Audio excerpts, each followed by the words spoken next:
We can't gather in person this year, but we've adapted. The 2020 Milwaukee Film Festival brings the best in film from across the globe and around the corner. And this year, it's all virtual, so the films and events are coming directly to you. Join us for the 2020 Milwaukee Film Festival, October 15th through the 29th. More information is at mkefilm.org/MFF.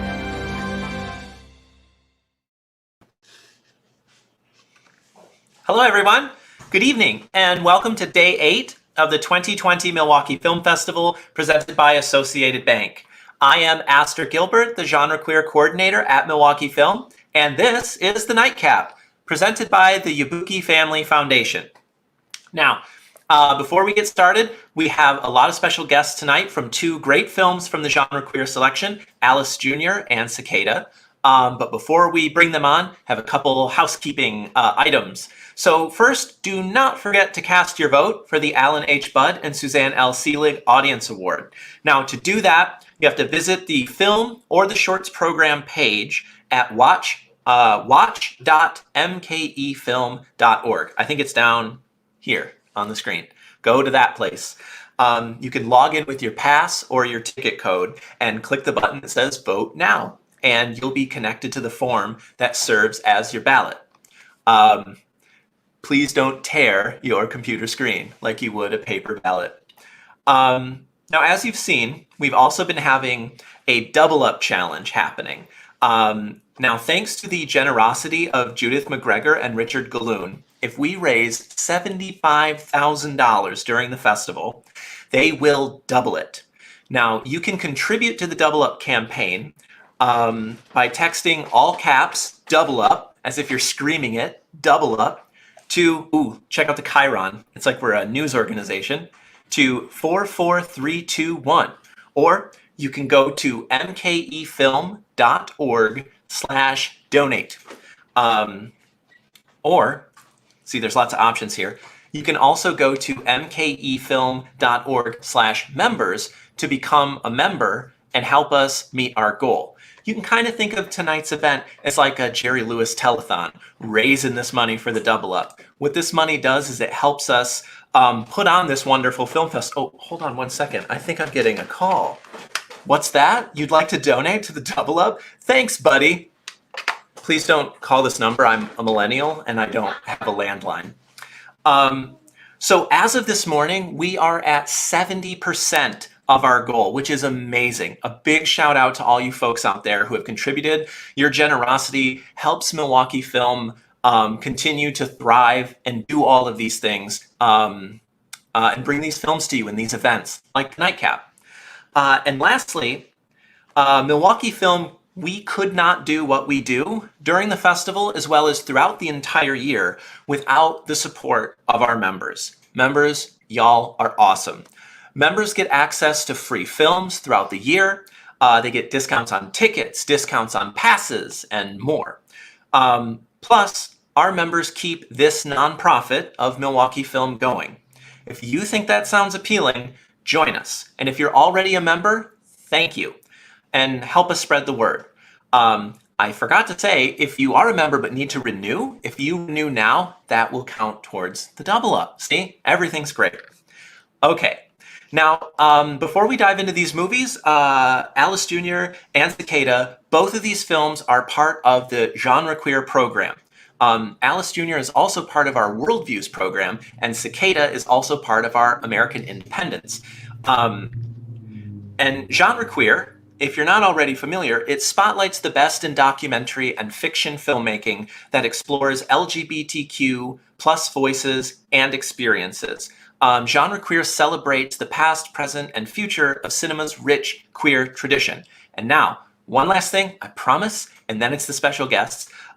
Wherever you're watching this live, you can drop your questions or comments in the chat.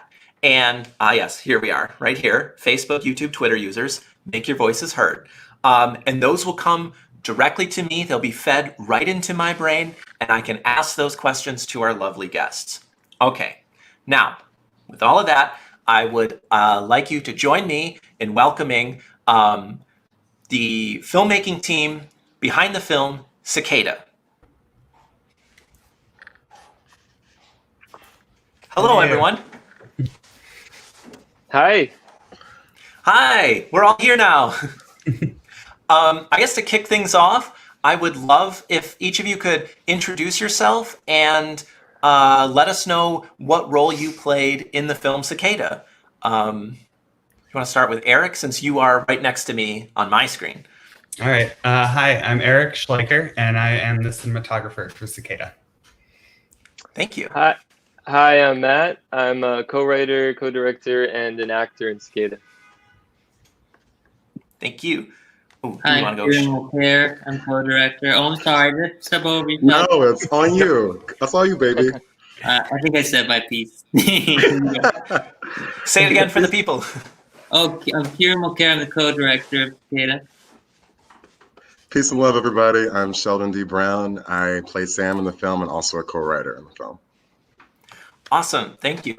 So I guess the question I love to get started with, because so many of you, I think all of you, wore so many different hats during for this film.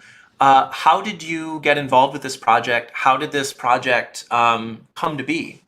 And I guess anyone that wants to start that one, jump on in. So I just discovered that it actually started with Oprah today. Kieran, Sheldon, Eric, I don't know if you know this, but I was going back through my notes, and Oprah made her Golden Globe speech in the winter of 2018. And she said, "A new day is on the horizon." Yes. Yes.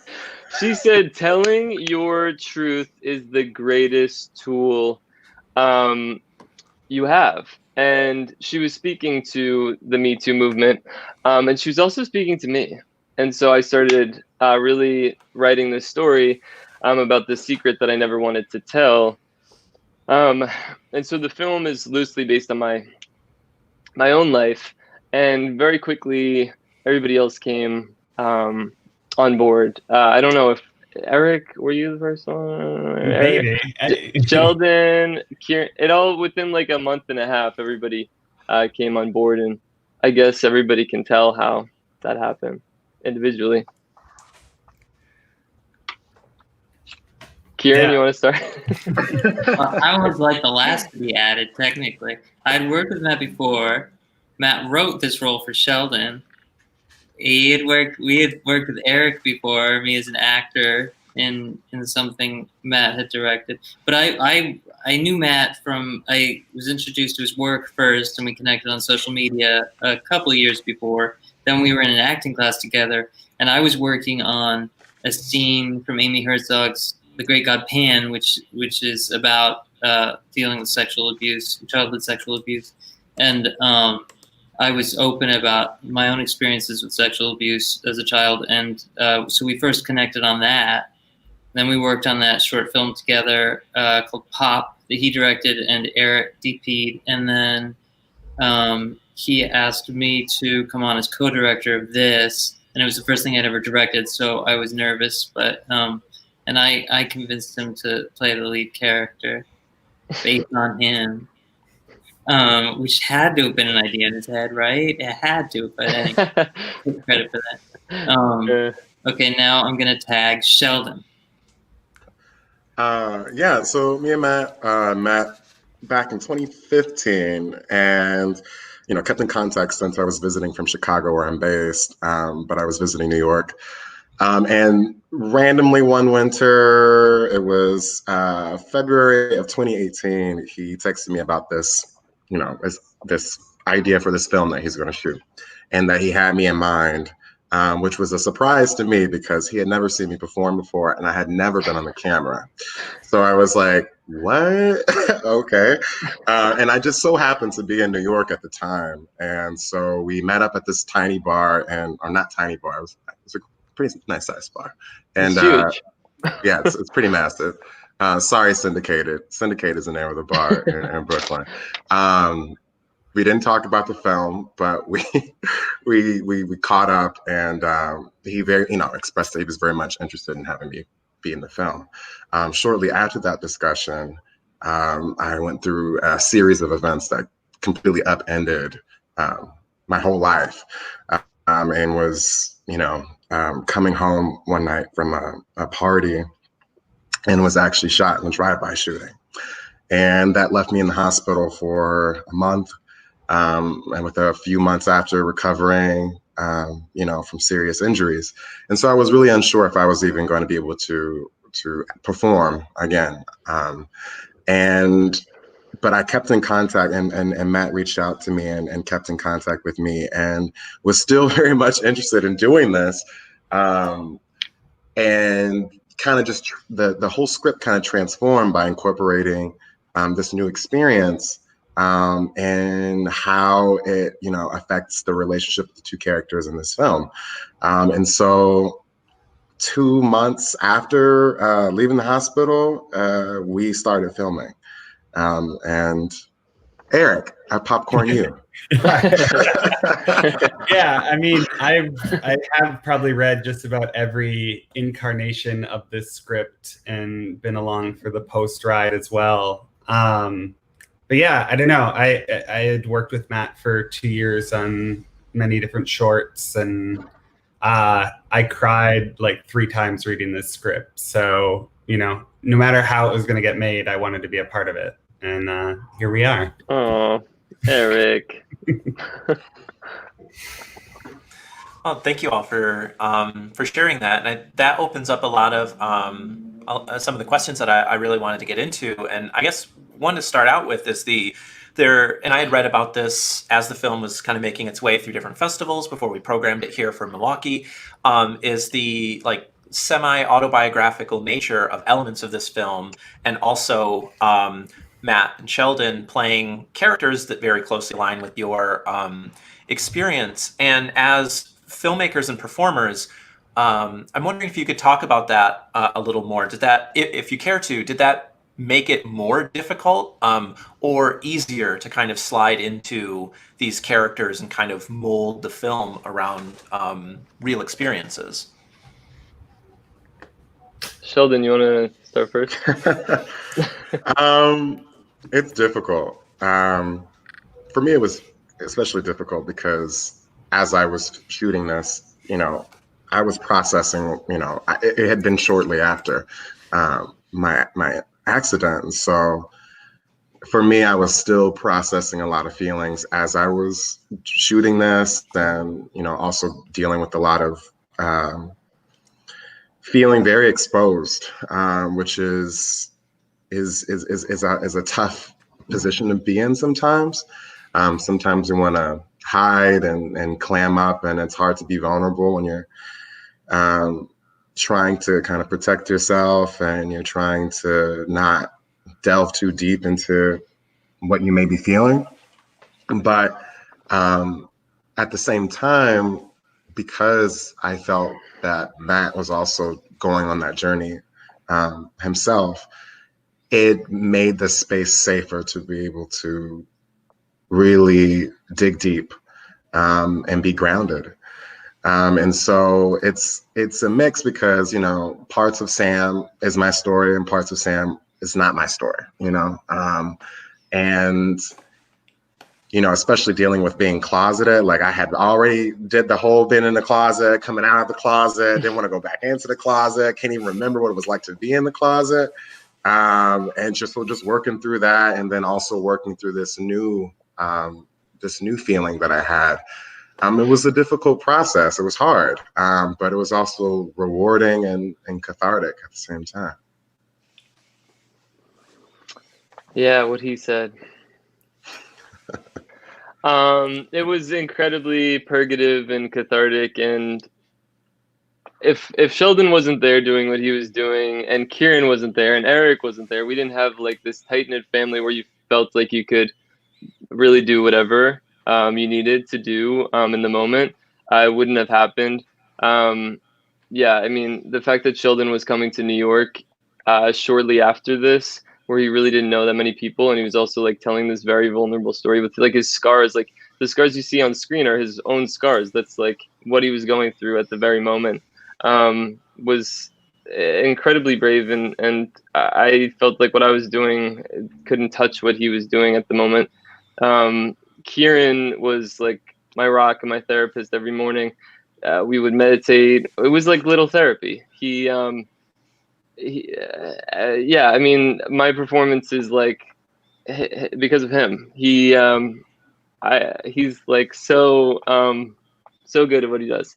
And then Eric being like so sensitive and just like patient behind the camera, because we wouldn't always get it, and he would have like the perfect focus, perfect everything. Eric was ACing, gripping, doing everything. He was the whole camera department. He actually gripped, pulled focus on his room right now that you're seeing, like this beautiful image. He did it all himself too. So yeah, really just like feeling like we were a family was the thing that I guess made it happen. And yeah. Thank you. As to toss it over a bit to Eric and Kieran, I would love to hear your thoughts or experiences on this filmmaking process, which it sounds like from what everyone is saying is very much a collaborative family, very tight knit, and that really shows through in the film, which is very intimate, very I know honest and authentic can be kind of loaded terms, but there is this realistic intimacy in this film that is can be quite startling if you're not prepared for it. It's a very powerful, incredible film. So I'm getting sidetracked now. I like to gush about these movies, so fair warning. But Eric and Kieran, what's your perspective or take on working within this kind of intimate filmmaking process, but also being stewards or shepherds of someone else's story or experience? Yeah, I mean, I can say. No, I mean, I think everyone that you're looking at and everyone that isn't here on this call tonight, like, brings something very special and unique to the film. And, you know, I am good at what I am good at, but like, I'm not good at what Kieran's good at. I'm not good at what Sheldon and Matt are good at. And so we really very quickly built trust. And when I said like, that was the take, and Kieran also said that was the take, like, then we could move on. But if it wasn't, if we wanted to go deeper, you know, we were open enough to be able to say, let's keep exploring, let's keep going, let's keep pushing. And, you know, that's where we got the authenticity from. That's where we got the emotion from. It was really just a culmination of everyone doing their best and pushing each other and supporting each other. Yeah, I did not wear many hats. I only had one hat. So I do want to make that clear. And that was hard enough to keep on. But it's hard to say enough about the fact that Eric was the entire crew. I'm so glad Eric is on. Eric isn't on all of these movies. And sometimes I walk away like, how come we didn't get to talk more about Eric? Because he wasn't there to talk about, you know, the work, but he was our entire camera crew. And what he did is like miraculous. What Sheldon did was beyond brave. There's in modern acting theory, you know, Lee Strasberg said you don't use a traumatic event that's any fewer than 7 years old, and you don't use one at all that really shook you up, that's going to like thwart you. And he brought in a wound 4 months fresh and was working, building art out of that. You just don't, you really don't witness that very much in cinema. And so what he did as an artist is still, you know, that's all his. And Matt wrote what I forgot to mention was when I read the screenplay, it was like one of the best screenplays I'd ever read. And I didn't want to direct it. I didn't want it to be the first thing I directed because I didn't want to break it because it was just so good. And you know, we have that shared, it's loosely based on his life and Sheldon's life. We all had the safety of analogy, mine the greatest, and pouring our own traumatic experiences and what we gleaned from that into the story to enrich it. And Matt was able to get a lot of rehearsal time from me because we were on such a short schedule. We had to make sure, since most of the scenes that you see are just 2 shots. We weren't getting a lot of coverage. We couldn't make an event of a scene happen in post-production, so it had to happen on the day. And so that rehearsal time was invaluable. And so I was really grateful for that. And really, what my job was really keeping the performances, grounded and circumstantially true. And the rest was these guys.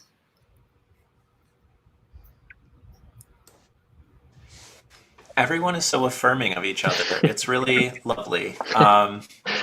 It's really a pleasure to be in the company of this conversation. I guess to build some more off some of those topics, I think what really struck me, one of the many things that really struck me about this film was just, full disclosure, I'm what my therapist calls a traumatic subject, and so I very much responded to this film. And I guess, if you will forgive me to take a second to get to the question that I'm asking, is right now it seems like in larger Hollywood genres, trauma is kind of in vogue as a very obvious theme. We're seeing it in a lot of horror films, which I'm a big horror fan. Horror has always dealt with trauma, but it's more of like upfront, as well as in superhero films as well. Like every version of Batman now is very like, this is a film about trauma. But in queer cinema, in this, particularly in CICADA, I'd really love to hear anyone that wants to jump in, maybe what the importance of telling stories like this is, because I understand there is a drive to have more friendly or lovely films, depictions of queer people, and this film really digs into some heavy stuff. To be honest, I think I was a bit resistant to it when I started the film. I don't know about this. And then by the end, I'm like weeping and telling everyone how this is one of the best films of the year. And so I'm really curious what anyone who wants to jump in, your thoughts are on telling these types of stories that are not only intimate and based in reality, but kind of messy and uncomfortable, both, for the audience as well. Well, thanks for saying that, Esther. That was so sweet. So many films that deal with trauma, that reify trauma, lean so heavily into tragedy and melodrama. And I don't think you need to bring sand to the beach. The comedy was so important for Kieran and I going into this. So many of the actors are comedic actors. When I called Sheldon in the hospital, one of the first things he did was laugh. He was making jokes. The nurses were laughing. And I think that's the only way we get through these moments is to laugh and find the joy in them. And that was incredibly important for me. So I hope you laughed or found some humor in it. Definitely. I didn't mean to make it sound dour. It's a very complex film that shows the breadth and scope of human experience as well. Oh, thanks. I also think on the trauma front, I think that when you experience this sort of thing and you see it used in media as a sensational aspect of like a serial killer's backstory, for example, it's like, what is this telling people who experience trauma? And so when you're creating something from this place, telling your story, as Oprah, a fellow sex abuse survivor, said, when you're doing it from when it is your story and you want to honor that and present this picture to the world, what my hope would be is that it carries a message of hope, of understanding, of compassion and hope.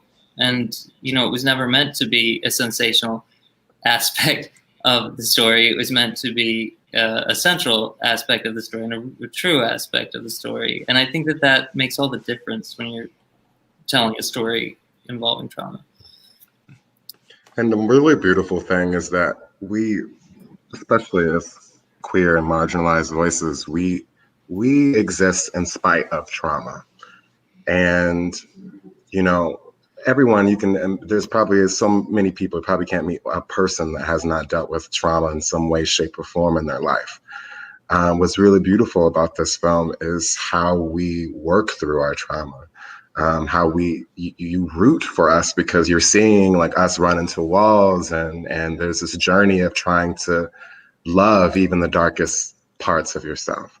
And then how do you take those parts and make yourself whole? And then how do you do that? And then after you love yourself, how do you find the ability to love someone else? But that's the journey of the human experience, right? It's just taking so much pain and trauma, and sometimes hopelessness. And how do we flip that in order to find the strength to power through to love ourselves and one another? And that is the journey that we follow in this film. That's truly beautiful because, I think we get so easy and say like, oh my gosh, gay people are so traumatic, or Black people, you're so traumatic. You have so much of these things. Like, how do you do this? How do you do that?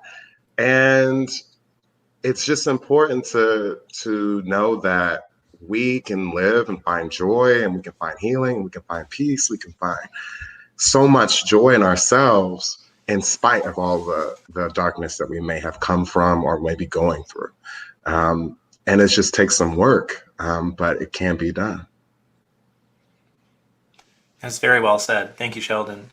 To switch gears a little bit, what has the reception to this film been? How have audiences been responding to CICADA?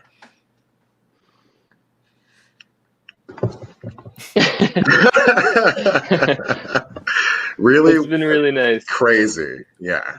Yeah. It's been awesome. It's what's really crazy about this experience is that we're not in many of these places. So, sometimes I have like the film is like in 5 different places at the same time. And, I'm like, oh, someone from Norway is, hit me up on Instagram. Oh my gosh, just saw CICADA. It was amazing. I'm like, oh, okay, crazy. Norway. All right. Athens. All right, cool. So you have all of these people from all over the world who are so moved. And it's been a very humbling and beautiful experience. Yeah, the DMs are the best. I got one the first day when we had premiered at Outfest, and it was a guy who, I don't want to tell his whole story, but basically everything like that was in the film, like he went through. And I was like, are you real? Are you a real person? And I'm like looking through him, and I was just like, you have just made this whole experience worth it. I'm really excited for this next year. I don't know about you guys. Yeah.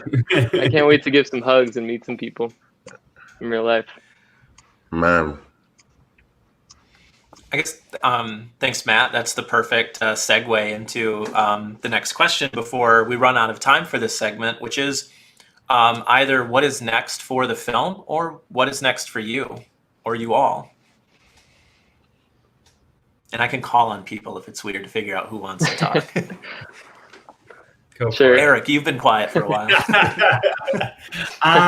Yeah, I mean, I think right now is kind of a time where everyone's resetting and kind of taking everything into consideration. So I've had a lot of time to read scripts that people have been able to create in this downtime and, think about when all this settles down a little bit, making some really beautiful pieces. So that's what I'm looking forward to, getting back to creating some beautiful stories.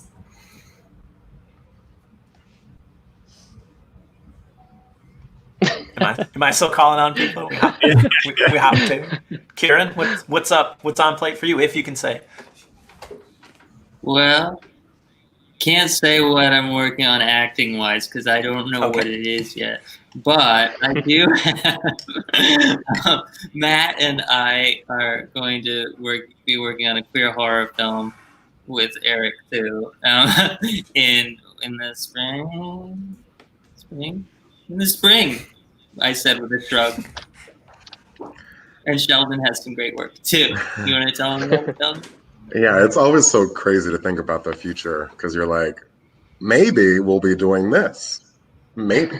So I'm did a horror film last year, Canyonlands, and that's going to be releasing going to be in theaters in the spring, hopefully. And if not, it will be streaming next summer. So that's exciting. Canyonlands. Awesome. Cool. Matt? Yeah. So the film is going to come out in Europe first, it seems like. I think it'll be public tomorrow or early next week, who we're going to go with, which is cool. And then hoping for Pride of next year for US distribution. So that's cool.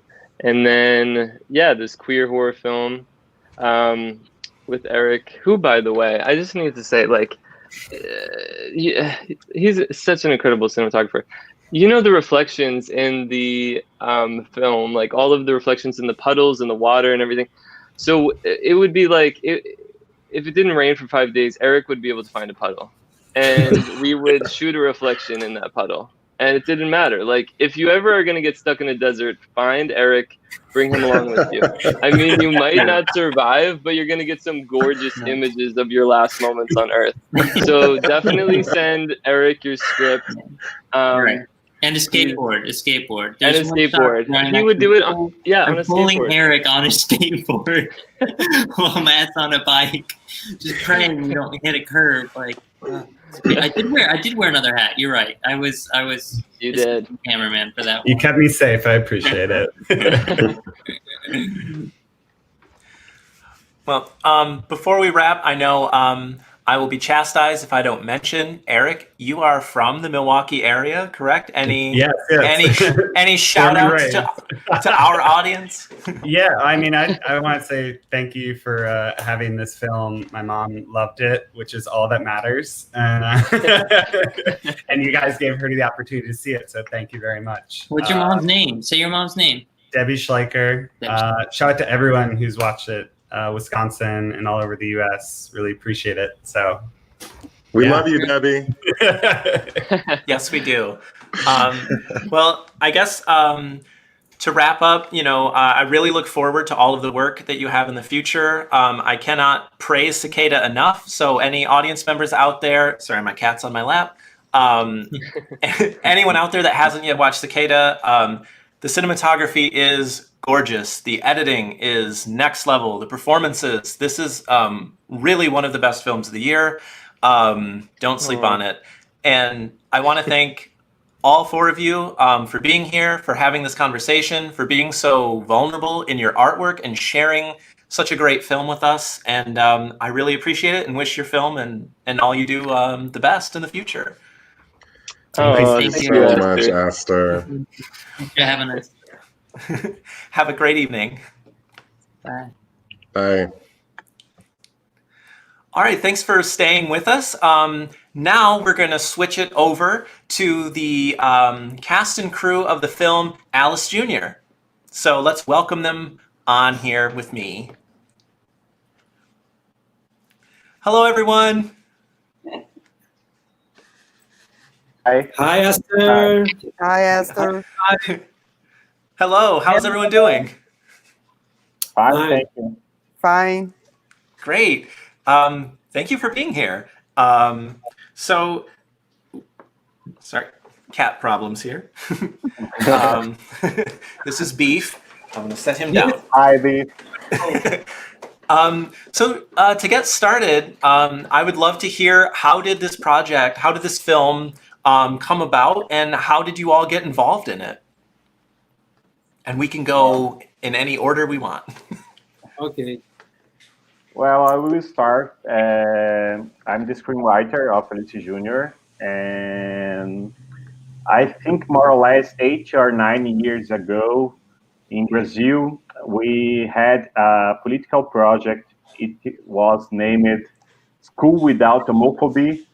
And it was a project to teach the students and teachers at high school how they can support LGBT community at high school, how they can fight against LGBT phobia. And it was a great project in Brazil because it's important talking about this in this age to this generation. But unfortunately, some people, some conservative political people, make it pressure to the government to stop it, to finish this project. And it was said to us. And at the same time, I thought, if I make a move with the same speech and with the same feeling against LGBT phobia, uh, not a hard or violence move, but an easy move, a move that you can see in all the places, at high school, on cinema, on streaming, online, but also important in your home with your parents, if you're gay, if you're trans, if you're not.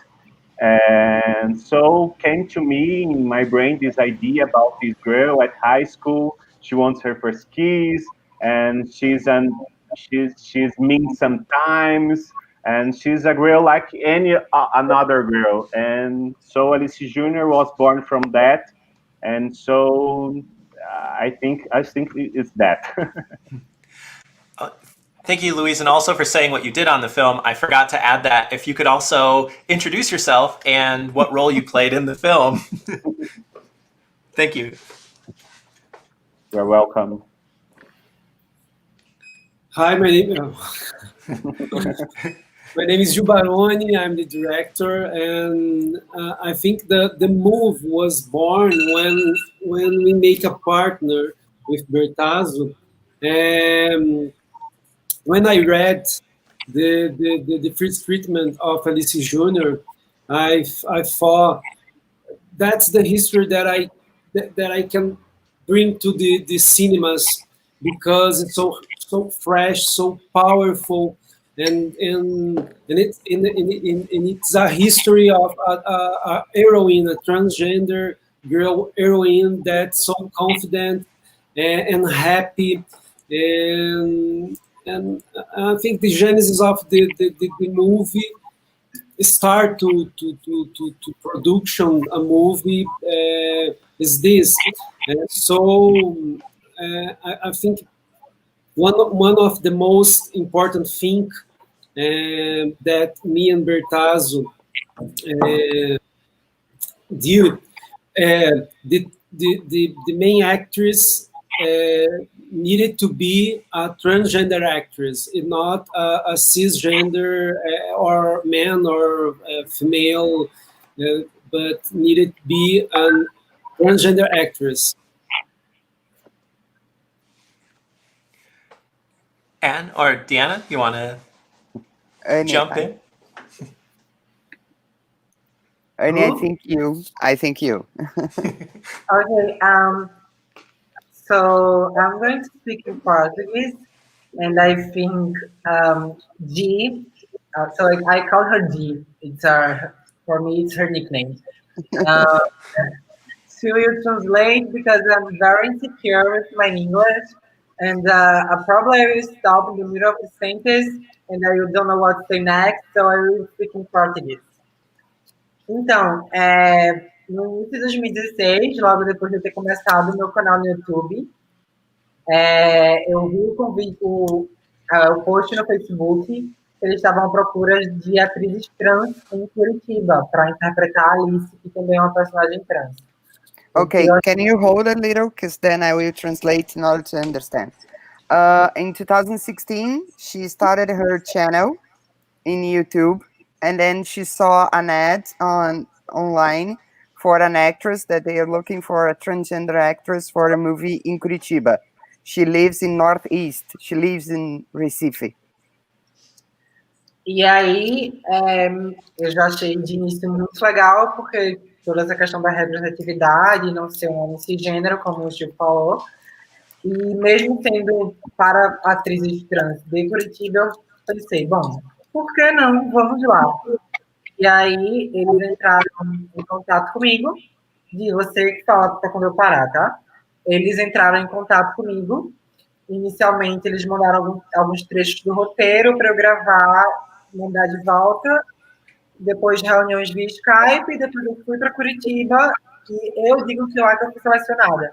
mas o Gil e o Berto, eles falam que foi amor à primeira vista. Okay, she is explaining how was the process, and first of all, she was even knowing that they are looking for a transgender actor in Curitiba. She sent it her contact anyway, and she tried to pursue them. So they sent her some parts of the script, some scenes.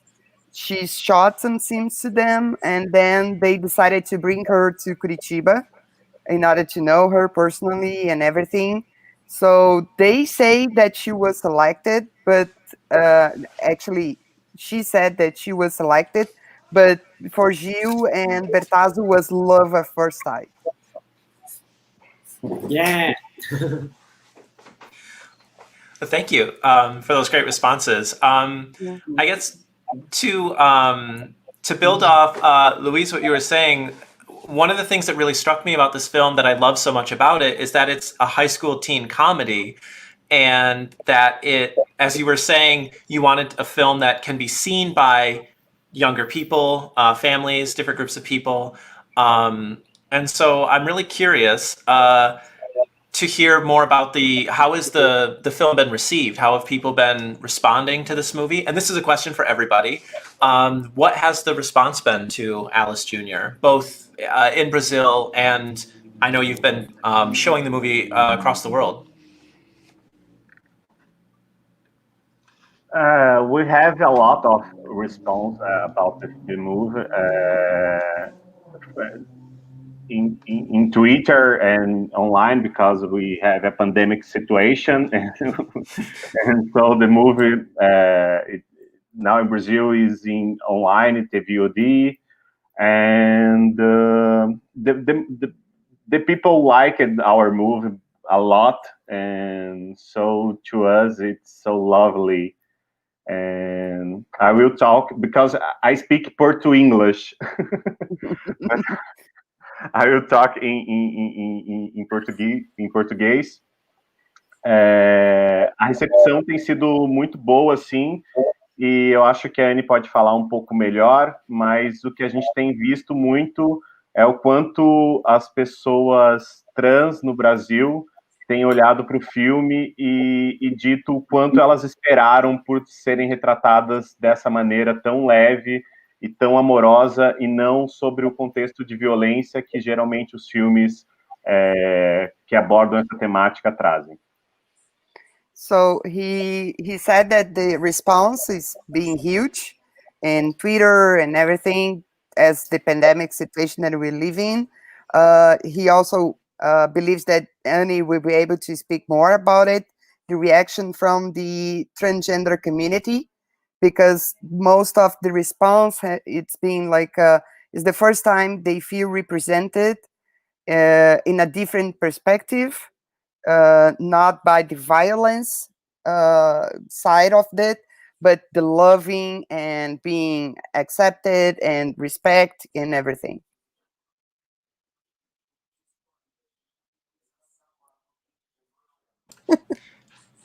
Thank you.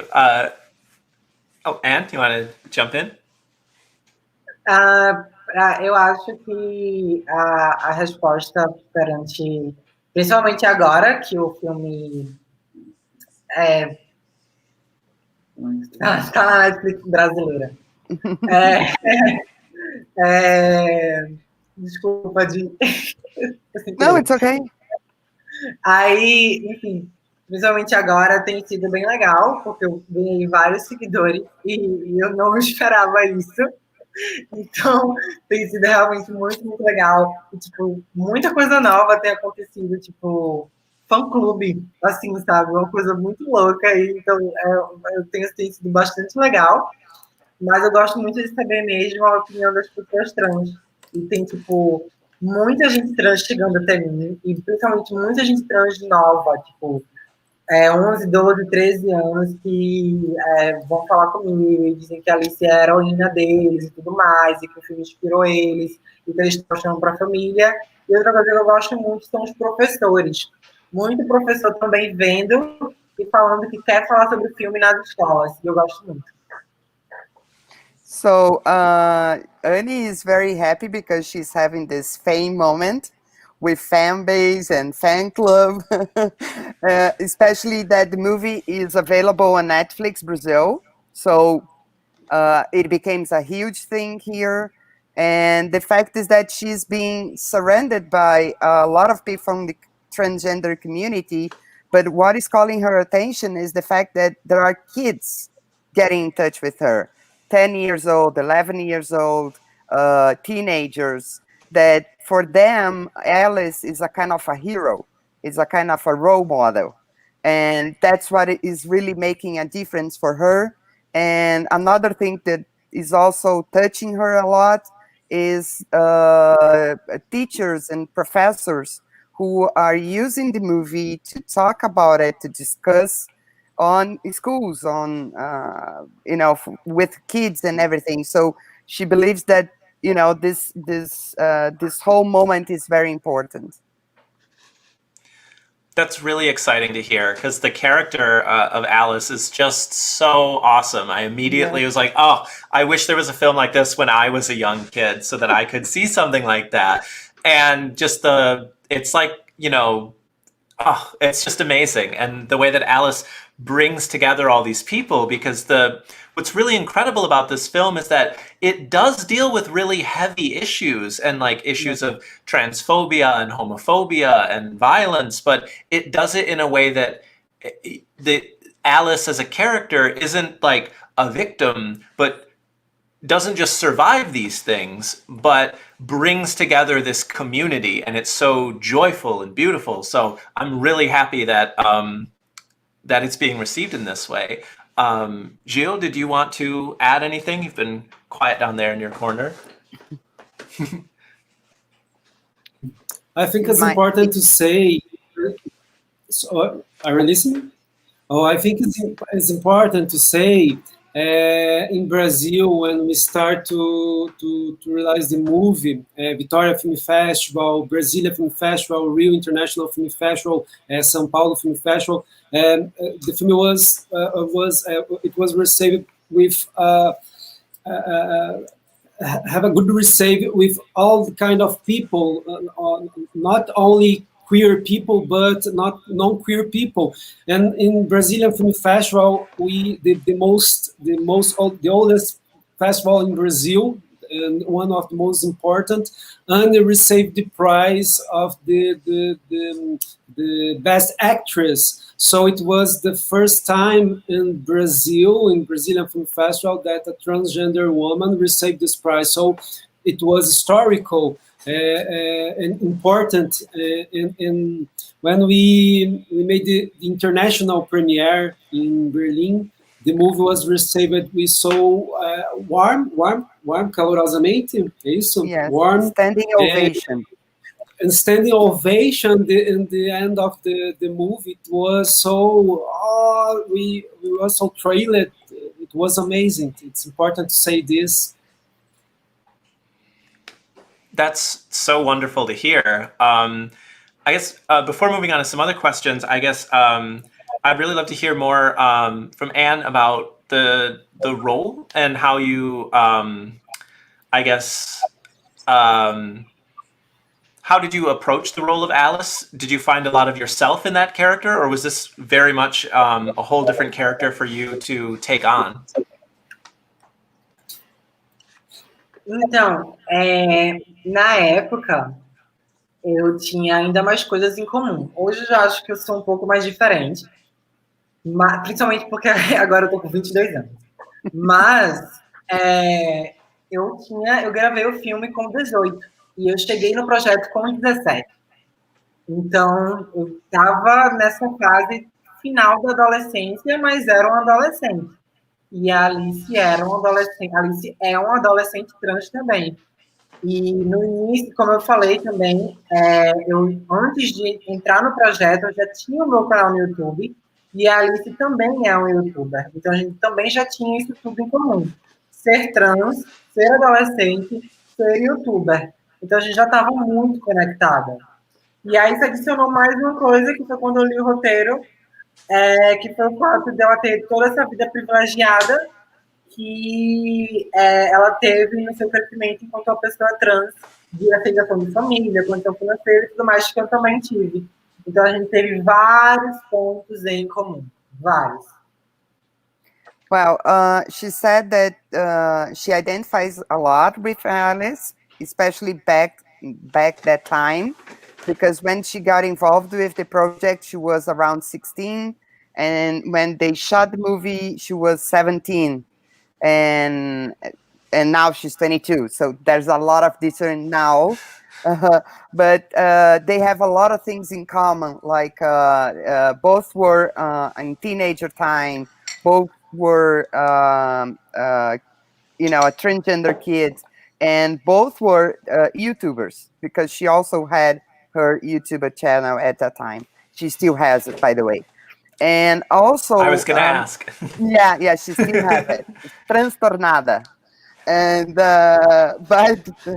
and now what she believes is another thing that brought her together with the character is that how can I say, and I'm a little bit lost. Sorry, I have to.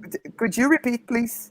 By the end of aceitação da família e tudo mais, yeah. que foi uma coisa em comum. Yeah, and something that really is more close to her, to the reality that Annie comes from, is the exception and in the family system.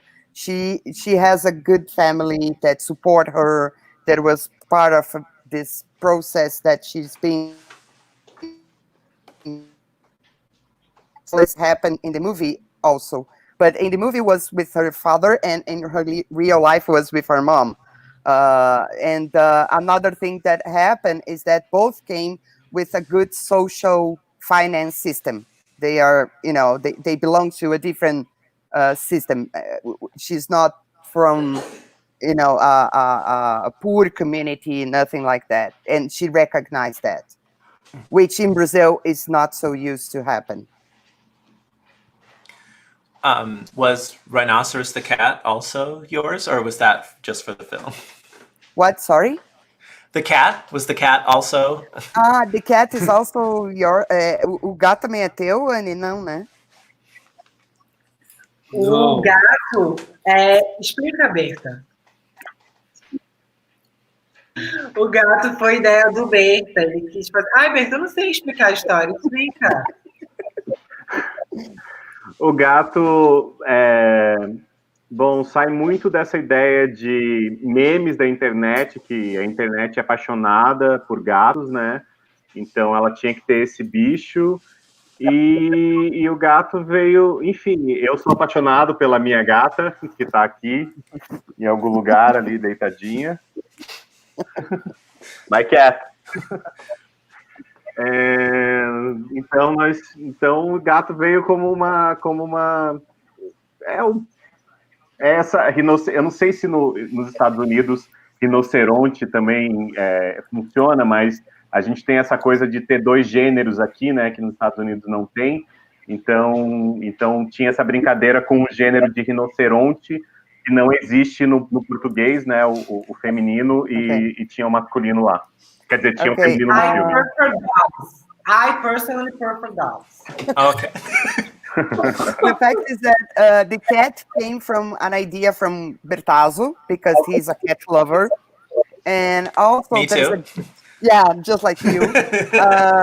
And also there's another joke, is because of the memes in internet, that internet loves cats. So they would like to bring this information on the movie, as the whole movie is almost like an internet point of view. And another thing is regarding something that happens in in Portuguese language, that we have gender for animals. So the animal in Portuguese is rinoceronte, and it's masculine, it's male characterization. But in the film, the way she called her is with the female name. That does not happens in Portuguese. So it's another joke regardless the gender thing. I hope you understand. Yes, no, that's okay. fascinating. Yeah, I didn't Thank you. catch it in the movie because I don't speak Portuguese, but Yeah. explaining it, yeah. It's a joke that in English do not work at all, but in other language, when you have the gender thing, like Frank, almost like all Latin language, you understand that. Another question I want to ask about the film is one of the things that really stands out is the style. It's really eye-popping. It's fun. There's like, you know, the memes and GIFs and little effects all over the screen like a YouTube channel.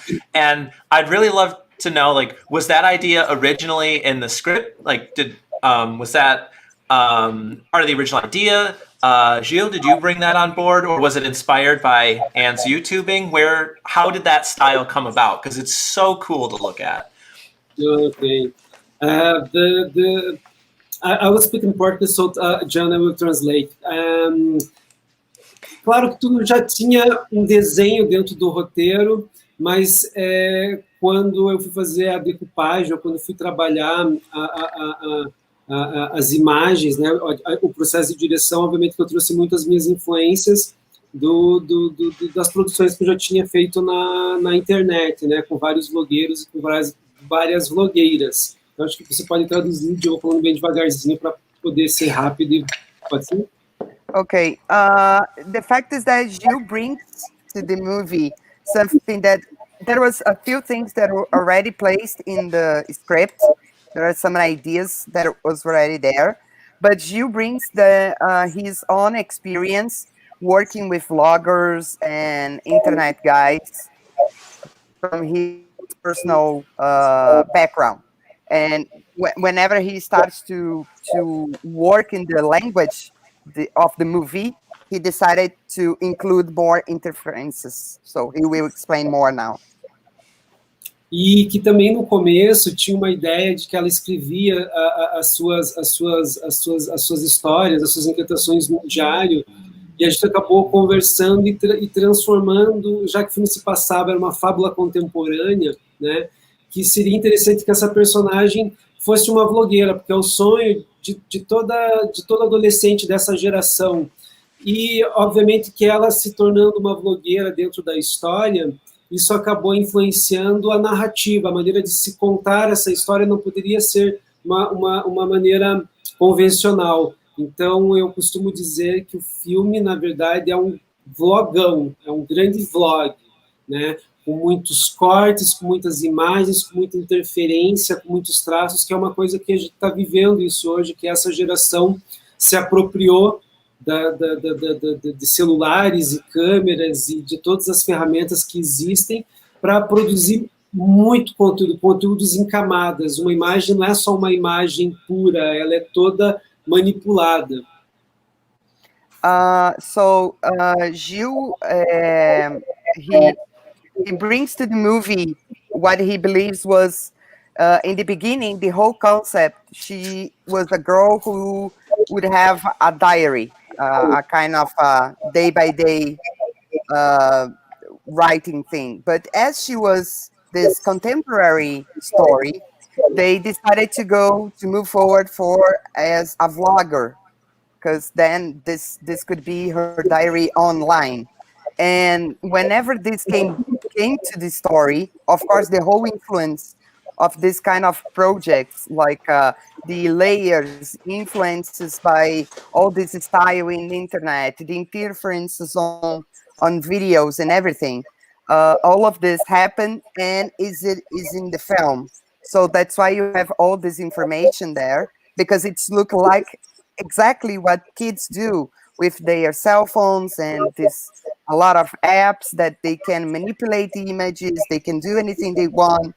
So the whole film has that, the jump cuts, all the editing and everything was influenced by this.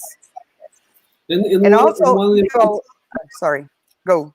Não, só uma coisinha mais assim para encerrar e concluir, e que também essa linguagem do vlog era muito apropriada, principalmente porque, como eu estava trazendo para o centro da narrativa uma personagem trans, era muito legal que ela falasse diretamente com a audiência para que as pessoas não só criassem um campo de intimidade com ela, mas que olhos nos olhos as pessoas pudessem entender os dilemas de ser trans no Brasil. Então, essa era a melhor maneira de se contar essa história tão original que nasce na cabeça do Bertazzo.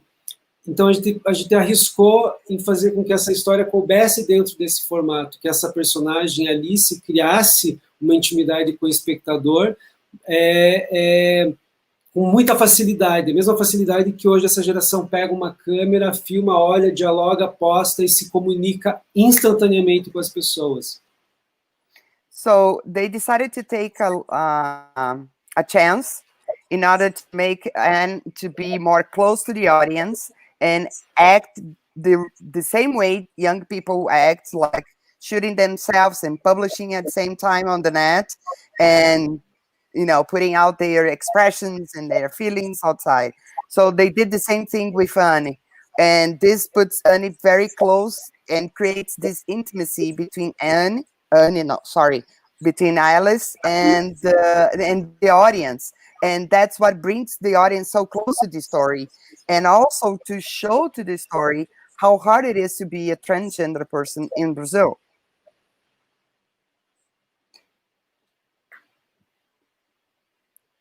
Oops. I was muted.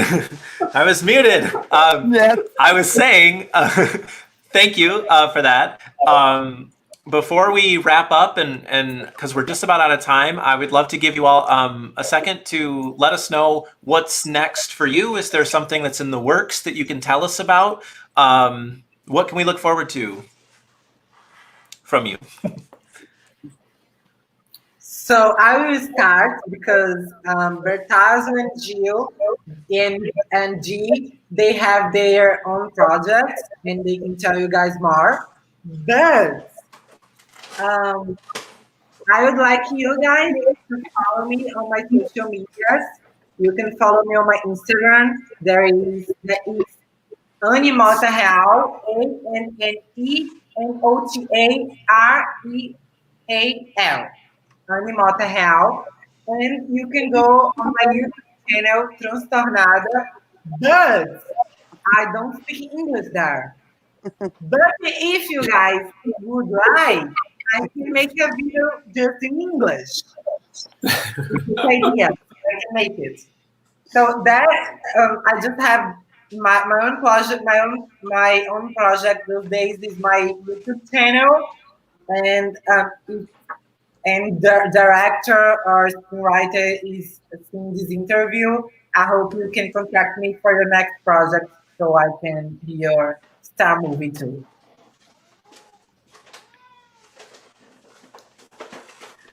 Well, we have another move. I was write and Gil directed, named Isabel's House. It's about some crossdresser men's, and Diana produced this movie. And you can. I'm an actor. I'm an actor too, and you can see me on Netflix at Brotherhood. It's a series. Series. Yeah, it's a series. Series. You can see me there. I don't know because it's all stopped now in Brazil because of this pandemic situation. But you can see me there in Brotherhood on Netflix as an actor. We have this project, Isabel's House, and we are looking for money now to finish the movie. It's so important in this moment in Brazil. The president finished all the funds, especially to LGBT key movies. So we are looking for partners to help us to post production, and maybe we are the audience are asking to us. Bertazzo, me, and Anya, Alice Junior 2, maybe it's possible There is a lot of possibilities. So yes, to how can I say, to pedir, ask. Jana, ajuda aí. Boom, microphone. We are very happy with the Alice repercussion around the world. And so maybe Alice Jr. too. Well, Summer histories. Summer histories. I can say I would. Spring break, Alice Jr. too. Spring break. Yes. I can't tell you how excited I would be for an Alice Jr. too. With that, we are out of time, so I have to wrap it up. Thank you all so much for your film. Yeah, the film is amazing. Anyone out in the audience that hasn't seen it, please watch Alice Jr. It is hilarious. It is heartwarming. It is beautiful. Anne's performance is amazing. Did you want to say something? I just want to thank you, G, for all the opportunities that she's giving me for being in this movie too and having this interview with you guys. So thank you very much, G. She knows I love her and she's always by my side supporting me. And thank you, Gil. Thank you, Bertaldo. I love you guys too. One little thing more. Thank you so much, Milwaukee Film Festival, to receive to screening the movie. So important to us that Alicia was watched for to everybody. So thank you so much. Yeah, and thank you for having us, Alistair. Thank you to all the crew and team of Milwaukee Film Festival, being great guys. And please go and watch Alice Jr. and keep asking for the second film or a series, whatever you want, because we really want to keep telling Alice's adventure. Yes. Thank you so much. Yeah, thank you all. Much. It was a pleasure. It was great talking with all of you. Thank you so much for being here. Have a great evening. And with that, we will say goodbye. Yeah. Thank you. Bye. Yeah. And go vote. Go vote. Yeah, Please. vote for the movie. Vote. Go vote. Bye.